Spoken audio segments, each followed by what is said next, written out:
আমি কি কোনোদিন মনে মনে আল্লাহকে জিজ্ঞাসা করছি যে আমি যে সুখী হতে চাই, আমি যে সর্বক্ষেত্রে যে আমি হ্যাপি হতে চাই? আপনি তো আমার সৃষ্টিকর্তা, আপনার কাছে আমি মনে মনে জিজ্ঞাসা করতে চাই যে আমি কিভাবে সুখী হব। বুঝাইতে মনে পারি না। কেউ কি কোনোদিন প্রশ্ন করছি? উচিত ছিল কি ছিল না? এটা কে বানাইছে? হ্যাঁ, যেটা যে বানায় ত্রুটি আসলে তো তার কাছেই জিজ্ঞাসা করে, ঠিক না? কি আমরা কি সবাই হ্যাপি? হ্যাঁ হ্যাঁ, সবাই সুখী কি? সর্বক্ষেত্রে সুখী? হ্যাঁ, কোন ক্ষেত্রেই তো আমরা সুখী না। দেখতে দেখা যায়, আমাদের চেহারা দেখলে মনে হয় আমরা খুব সুখী, ঠিক না? হ্যাঁ, অগ্নিগিরি তো আর বাহির থেকে দেখা যায় না, ভিতর থেকেই দেখা যায়। যতক্ষণ পর্যন্ত অগ্নিগিরি প্রস্ফুটিত না হয় ততক্ষণ পর্যন্ত মানুষ ভাবে জমিন এটা খুব ভালো, কিন্তু যেদিন অগ্নিগিরি ফুটা বাহির হয় তখন ওই এলাকার মানুষও তাক লাগা যায় যে এটা এতদিন লুকায়িত ছিল, তো ছিল কোথায়? আমরা যে সুখী না, আমাদের দিলের ভিতরে তো অগ্নিগিরি আছে, ঠিক না? না নাই? হ্যাঁ, কিন্তু উপরে তো ভালোই দেখা যায়। তা আপনারা স্বীকার গেলেন যে আমরা কেউ হ্যাপি না, কেউ সুখী না। যখন সুখী না, আমরা তো জিজ্ঞাসা করলাম না মনের থেকে, মন দিয়া, মনে মনে যে আল্লাহ আমি সুখী হতে চাই। কি করে সুখী হতে পারে? বলে কোন যুবক বলক যে আমি আল্লাহকে জিজ্ঞাসা করছি মনে মনে। সুস্পষ্টের দরকার নেই, মনে মনে। আল্লাহ তো মনেরটাও জানেন না, জানেন না? না জানেন না? যদি না জানেন তাহলে কোরআন কেন বলবে ইয়ালামু খাইনাতাল আয়ুনি ওয়া মা তুখফিস সুদূর? তুমি মনে মনে কি করো, কি বলো, কি গাও, সব আমি জানি। আবার প্রমাণও দিছেন, প্রমাণও আছে। সাহাবী রাসূল যুবক আয়েশা বাপের বিরুদ্ধে অভিযোগ করতেছে, আল্লাহর রাসূল বাপকে ডাইকা পাঠাইছেন। বৃদ্ধ বাড়ির থেকে আসতেছে মনে মনে কবিতা বলতে বলতে, মনে মনে, না জিহ্বা হেলে না ঠোঁট হেলে, মনে মনে। আল্লাহ রসুলের কাছে যখন আসছেন তো সালাম দেওয়ার পরে, জবাব দেওয়ার পরে আল্লাহ রসুল বলছে কবিতাগুলা বলো। তো বৃদ্ধ হাক্কা বাক্কা খায়া বলতেছে মান আখবারাকা ওমান আম্বা আকা। আপনি জানলেন কি করে? তো ঠোঁটো হেলে নাই, জিহ্বাও নড়ে নাই, তো মনে মনে গাইতেছিলাম। তো আল্লাহ রসুল বলছে নাব্বা আনিয়াল আলিমুল খাবির, আল্লাহ জানায় দিয়েছে। আমরা যদি মনে মনে প্রশ্ন করতাম, দুনিয়া জানতো আর না জানতো, আমি আল্লাহ তো জানতেন। কিন্তু একজনও তো হাত উঠাইতে পারবেন না এখানে যে আমি মনে মনে প্রশ্ন করছি যে আল্লাহ আমি কিন্তু হ্যাপি হইতে চাই, আমি কিন্তু সুখী হইতে চাই। আমার সুখটা কোথায়? তুমি তো আমার অস্তিত্ব দাতা, তুমি তো আমাকে পূর্ণতা দাতা, তুমি তো আমাকে সুরক্ষাকারী, তুমি তো আমাকে লালন পালনকারী। তুমি টিকা রাখছো বিধায় আমি টিকা আছি, নাইলে তো আমার টিকা থাকার কথা না। আমি তো 1 মাসের বেশি 2 মাস থাকার কথা না, কোনো দিক দিয়ে তো বাঁচার কথা না, কোনো দিক দিয়ে তো বাঁচার কথা না। আমি বেঁচে আছি কি করে? বিধায় আমি তোমার কাছে প্রশ্ন করতে চাই, মনে মনে আমি সুখী হইতে চাই, আমি সুখী কিভাবে হব? সকাল থেকে সন্ধ্যা পর্যন্ত দৌড় এটা নিয়েই চলতে থাকে, ঠিক না? মনে হয় বুঝাইতে পারি না। সুখ সামনে নিয়েই তো দৌড়াইতে থাকি, সুখী হব, সুখী হব, হ্যাপি হব, হ্যাপি হব, এই আশা নিয়েই তো সারাদিন দৌড়াই। মাথার গাম পায়ে তো এটাকে সামনে নিয়েই দৌড়াইতে থাকি, মাথার গাম পায়ে জড়তে থাকে, ক্লান্ত হইতে থাকি, দেশ থেকে দেশান্তর হইতে থাকি, প্রবাসের জীবন কাটাইতে থাকে। শুধু আশা হলো কি যে সুখী হইতে চাই। কিন্তু আমার প্রশ্ন হলো, আল্লাহকে জিজ্ঞাসা করলাম কিনা যে আমি সুখী হতে চাই, কিন্তু হব কিভাবে? কিভাবে সুখী হব? চলেন আজকে আল্লাহকে জিজ্ঞাসা করি কিভাবে সুখী হব। আল্লাহ চায় মানুষ সুখী হোক, যাক লম্বা করার সুযোগ নাই। আল্লাহ চায় মানুষ সুখী হোক, এই জন্যই মানুষ সুখে থাকুক। একটা কথা আগেই বলে চলতেছি, বস্তু দিয়ে মানুষ কোনোদিন সুখী হয় না, না সোসাইটি দিয়ে মানুষ সুখী হয়, না বস্তু দিয়ে মানুষ সুখী হয়। দুনিয়ার কোনো জিনিস দিয়া কেউ সুখী হবে না। সুখের সম্পর্ক কিন্তু বস্তুর সাথে না, সুখের সম্পর্ক বস্তুর সাথে না। যদি হতো তাহলে আমি প্রমাণ আপনাকে দিতে পারি, হাজারো প্রমাণ আছে। দুনিয়ার সবচেয়ে সুখী যাদেরকে আমরা উন্নত বলি, তাহলে উন্নত সমাজের মানুষগুলা সবচেয়ে বেশি অসুখী কোনোদিন হতো না। বিশ্বাস হয়? হ্যাঁ, না না হয় না। কোত্থেকে হবে? সারাদিন টেলিভিশনে যা দেখেন ওইটা দেখলে কি আর আমার কথা বিশ্বাস হবে নাকি? হ্যাঁ, যুবকরা সারাদিন নেটে যা দেখে ওটা দেখলে কি আমার কথা বিশ্বাস হবে নাকি? গুগল যা সারাদিন দেখায় ওটা দেখলে তো আর আমার কথা বিশ্বাস হওয়ার কথা না, ঠিক না? হ্যাঁ, কি? হ্যাঁ, বিশ্বাস হওয়ার কথা না, বস্তুর সাথে সম্পর্ক না। রব্বে কাবার কসম, যদি হইতো তাহলে নাম বলবো না, আমি চিনি। সন্তান স্ত্রী সব থাকে অস্ট্রেলিয়ায়, ঠিক না? কোন গরিবও না, নিজের পিস্তল নিজের মাথায় কেন ঠেকাইলেন? যদি সুখী হতেন। হ্যাঁ হ্যাঁ, অর্থ গাড়ি যদি সুখ দিত তাহলে ঐশী মা বাবাকে কেন জব করলো? আমাকে বুঝান। উন্নত বিশ্বের মানুষগুলো সবচেয়ে বেশি সুসাইড কেন করে? বুড়া হইলে বৃদ্ধাশ্রমে জীবন কেন কাটে? হ্যাঁ, আজ পর্যন্ত কেউ বাচ্চাকে বৃদ্ধাশ্রমে বাচ্চাশ্রমে দিয়ে আসছে? হ্যাঁ, মা বাবা কেন দেয় না বাচ্চাশ্রমে? হ্যাঁ, কি দিয়ে আসেন না বাচ্চাশ্রমে? কেন দেয় না?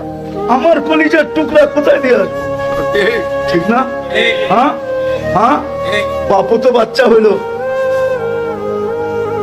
আমি বাচ্চা ছিলাম, এখন আমি বাপ হয়েছি। বাবা খেয়েছে বাবা, বাবা বাচ্চা। মা আমার বুকে ঘুম পড়াবো। কত বাচ্চাই তো 8 বছরের বাচ্চারও বুকে ঘুম পড়ায়, ঠিক না? কত বাচ্চাই তো আছে বাপের বুকে না হইলে ঘুমই হয় না। ঘুম পড়ানোর পরে তারপরে আস্তে নিচে বালিশে নামায় দেয়। কতক্ষণ বুকে রাখবে? তো ছিল তো এই সময়টা, ঠিক না? তাহলে উন্নত বিশ্বের মানুষ যখন বাচ্চা হয় তখন বৃদ্ধাশ্রমে কেন যায়? যদি সুখ হইতো, বস্তু মানুষকে সুখী বানায়। এমন যদি হইতো যে তুমি টাইমলি মরবে, এর ভিতরে পুরাটা সময় তোমার হাতে উঠাইয়া দিয়া দিলাম, উঠাইয়া দিছে, নাইলে প্রবাদ বাক্য কেন আসলো? মারে আল্লাহ, রাখে কে? ঠিক না? রাখে আল্লাহ। এই প্রবাদ বাক্য কেন আসলো? বুঝে গেল হায়াত মৌত তো আমাদের হাতে না, কিছুই তো আমার হাতে না। সবচেয়ে বড় দুঃখ তো আমার এইখানে লাগে যে যেই ব্যক্তিটা লেখলো তার উপরে সত্যায়িত হইলো। ওনার উপরে না হয়ে যদি অন্য কারো উপরে হইতো তাহলে মনকে বুঝাইতে পারতাম। 1 মিনিটের নাই ভরসা, যে লেখলো তার উপরে সত্যায়িত হইলো। আবার সত্যায়িত হইলো তো হইলো ওই গান গাওয়া অবস্থায় হইলো। কি মনে হয় ভুলে গেছেন? ঠিক না?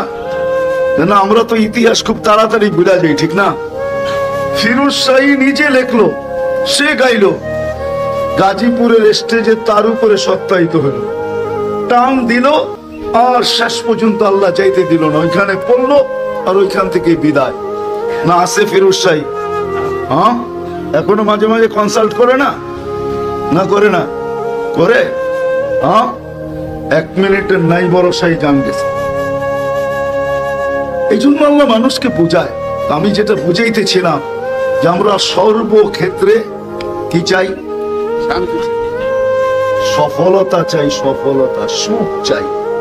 সর্বক্ষেত্রে আমি জ্ঞানার হতে চাই, আমি সুখ চাই সর্বক্ষেত্রে। এই ছোট জীবনটা আমি সুখী হইতে চাই, হ্যাপি হইতে চাই, হ্যাপি। যদিও কে কে হ্যাপি লেখা আছে, ঠিক না? আপনারা বলবেন কে কে তো লেখাই আছে, আমার জীবনে থাকার না থাক তাতে কি আসা যায়, ঠিক না? মাঝে মাঝে তো ফুলের তোড়ায়ও হ্যাপি লেখা থাকে, ঠিক না? সবাই কিন্তু আমরা হ্যাপি হইতে চাই, সুখী হইতে চাই সর্বক্ষেত্রে। কিন্তু আমার যেখান থেকে আমি বাহির হয়ে গেছি, আমার প্রশ্ন হলো, আমরা কি কেউ কোনোদিন এই কথা ভাবছি বা প্রশ্ন করছি যে আমাকে যিনি অস্তিত্ব দিল, আমি একবারের জন্য মনের ভাবনা দিয়া তাকে জিজ্ঞাসা করি যে আপনি আমাকে 1 ফোঁটা পানির থেকে অস্তিত্ব দিলেন, সৃষ্টির সেরা একটা মানুষ হিসাবে সৃষ্টি করলেন। একটা দুধের শিশু ছিলাম আমি, অসহায় একটা শিশু ছিলাম আমি। অসহায় কেমন? ফালা লাকা সিন্নুন তাক্তা, দাঁত আমার ছিল না যে আমি কাটবো। ওয়ালা লাকা লিসানুন তানতিক, জিহ্বা ছিল কিন্তু আমার বাক শক্তি ছিল না। ওয়ালা লাকা উদুনুন তাসমা, কান ছিল কিন্তু শ্রবণ শক্তির কার্যকারিতা ছিল না। ওয়ালা লাকা আইনুন তানদুর, চক্ষু ছিল কিন্তু দৃষ্টি শক্তির কার্যকারিতা তো ছিল না। ওয়ালা লাকা আকলুন তুমাইয়িজ, মগজ ছিল ভালো মন্দ কি জিনিস আমি জানতাম না। ওয়ালা লাকা কলবুন তাতাফাক্কার, দিল ছিল চিন্তা কি জিনিস এটা জানার মতো ক্ষমতা আমার তখনও ছিল না। ওয়ালা লাকা ইয়াদুন তাফতিশ, হাত ছিল কিন্তু কর্ম তো দূরের কথা, ধরার ক্ষমতা আমার কাছে ছিল না। ওয়ালা লাকা রিজলুন তামশি, পাও ছিল কিন্তু চলার ক্ষমতা ছিল না।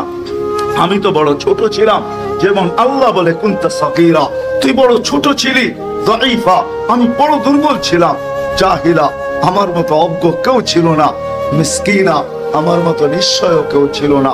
যেটার চিত্র আমি তুলে ধরলাম, ওই আল্লাহ আমাকে স্বয়ং সম্পূর্ণ করলেন। হাজারো বিরোধিতা সহ আল্লাহ আমাকে এখনো পালতেছেন। আমা কুনতা মা আম্মাহিনা, তুই কি নিকৃষ্ট একটা পানির ফোঁটা ছিলি না। ফামান জাআলাকা দামা, তোকে রক্তে রূপান্তরিত কে করলো। ওমান জাআলাকা মুদগা, তোকে রক্তপিণ্ডতে রূপান্তরিত কে করলো। ওমান জাআলাকা ইযামা, তোর কঙ্কালটা কে তৈরি করলো। ওমান কাসা আলাইহি লাহমা, এর উপরে এত সুন্দরভাবে নিখুঁতভাবে গোশত আর চামড়ার আবরণ কে চড়াইলো। আমা কুনতা সাগীরা, তুই কি ছোট ছিলি না। আমা কুনতা দাঈফা, তুই কি দুর্বল ছিলি না। আমা কুনতা জাহিলা, তুই কি অজ্ঞ ছিলি না। আমা কুনতা মিসকিনা, তোর মতো নিশ্চয় তো দুনিয়ায় কেউ ছিল না। মার পেটের থেকে যখন আসছি কেমন নিশ্চয় ছিলাম, যে আল্লাহ অস্তিত্ব দিছেন। তারপরে আস্তে আস্তে নিশ্চয়ের ভিতর থেকে আমাকে ফুটায় তুলছেন। গোলাপ আর কি ফুটলো, 2 দিন পরে ঝরা গেল। ফুল ফুটলেই পাপড়ি কয়দিন থাকে মনে হয় বোঝেন না। ফুল ফুটলেও পাপড়ি গোলাপের সাথে কয়দিন লেগে থাকে, কয় ঘন্টা বলেন না? 1 দিন, 2 দিন, 3 দিন। আল্লাহ বলে গোলাপ আর কি ফুটলো, তুই কি তোকে দেখিস না তোকে আমি কিরম ফুটাইলাম। হ্যাঁ, আজান কে ডাকে? কে ডাকে? আরে বলেন না। আওয়াজ মুয়াজ্জিনের মানি, কিন্তু ডাক কার? কেন ডাকে আল্লাহ? আপনার আমার ভালোবাসায়, বন্ধুর ভালোবাসায় ডাকে। বন্ধুর ভালোবাসা, বন্ধু চিনেন? কে? মুহাম্মাদুর, মুহাম্মাদুর। আরে নামটা বলেন না, গুনাহ হবে না। 40 নেকি কমসে কম পাবেন, কমসে কম। কোরআনে আছে মুহাম্মাদুর রাসূলুল্লাহ। এটা মনে করে যদি বলেন তাহলে 80 নেকি পাবেন, 80 নেকি। মুহাম্মাদুর, হ্যাঁ 80 নেকি পাবেন। কোরআনে আছে সূরা ফাতার ভিতরে মুহাম্মাদুর রাসূলুল্লাহ ওয়াল্লাযীনা মাআহু আশিদ্দাউ আলাল কুফার রুহামাউ বাইনাহুম। কোরআন বলতেছি আমি। বন্ধুর ভালোবাসায় পড়া দায়িত্ব নিছেন। নাইলে ওলামা এখানে বহুত আছে, আমি চেহারা চিনি। আমার চেয়ে বেশি বিজ্ঞ আছে। ওলামা বলতে পারবে না কোন উম্মতকে ডাকার দায়িত্ব আল্লাহ নিছেন। নামাজ সবাইকে দিছেন। মুসা আলাইহিস সালামের মতো নবীকেও নামাজ দিছেন, উম্মতকেও নামাজ দিছেন। ডাকার দায়িত্ব নেন নাই। বললে পড়লে দিব, না পড়লে শাস্তি, বইলা ছেড়া দিছেন। কিন্তু আমাদেরকে নামাজ দিছেন, আবার ডাকার দায়িত্ব নিছেন। শুধু বন্ধুর দিকে চায়। হাদিস আমাকে এটাই বুঝায়। মুসা আলাইহিস সালাম যখন 5 ওয়াক্তে চলে আসছে, তো মুসা আলাইহিস সালাম তখনও বলতেছিল কমায়া নিয়ে আসেন আরো। আমার উম্মত 2 বেলা পড়ে নাই, আপনার উম্মত 5 বেলা কোত্থেকে পড়বে? কিন্তু আল্লাহ রসুল বলতেছিলেন 9 বার গেলাম, এখন লজ্জা লাগে, আর কতবার যাব? আমার মনে হয় যদিও মুখে ছিল লজ্জা লাগে আর কতবার যাব, আমার মন বলে ভিতরে উম্মতের জন্য ব্যথা ছিল। ব্যথা, উম্মতের জন্য ভিতরে ব্যথা ছিল। যদি না পড়ে আমি কি মুখ দেখাবো? কালকে 50কে 5 আইনা দিলেন, সওয়াবও কমাইলেন না। পরিশ্রম কম, সওয়াব পুরা। পড়বে 5 বেলা, সওয়াব 50 বেলা। পড়বে 5 বেলা, সওয়াব 50 বেলা। তারপরও যদি উম্মত না পড়ে কি করব? আমি তো এখনো জমিনে যাই নাই, পরীক্ষাও করি নাই। এত পরীক্ষিত ব্যক্তি মুসা আলাইহিস সালাম লম্বা দুনিয়াতে ছিলেন, পরীক্ষা করে গেছেন, উম্মত পড়ে নাই, 2 বেলা পড়ে নাই, আমারটা 5 বেলা পড়বে। তো ভিতরে ব্যথা ছিল আমাদের জন্য, ব্যথা। আমার মনে হয় আল্লাহ তখনই কানে কানে বলছে, বন্ধু নিয়া যান, আমি ডাইকা ডাইকা পড়ায় নিব, ডাইকা ডাইকা। কি কে ডাকে? ডাইকা ডাইকা পড়ায় নিব। কিন্তু তারপরও আসে না। যদি স্বাধীনতা না দিতেন তাহলে আল্লাহ ডাকবে আর আপনি আসবেন না, এটা কোনোদিন হতো না। শিক্ষাগত স্বাধীনতা দিয়েছেন, আমি যাবো আমার জায়গায়। যদি ডাকেন তারপরও আসে না, আল্লাহ ডাকে। আল্লাহ চিনেন? আল্লাহকে চিনেন? কে আল্লাহ? হ্যাঁ, রাগ হয়ে যাবেন? এখানে একজনও নেই যে 99 নামের অর্থ কোনো একদিন নির্জনে বৈশা ধ্যান খেয়ালের সাথে দেখছে যে 99 নামের অর্থ বাংলায় পাওয়া যায়, অর্থ নেটেও আছে, পাবেন। কোনো যুবকও দেখে নেই। অফিসের সামনে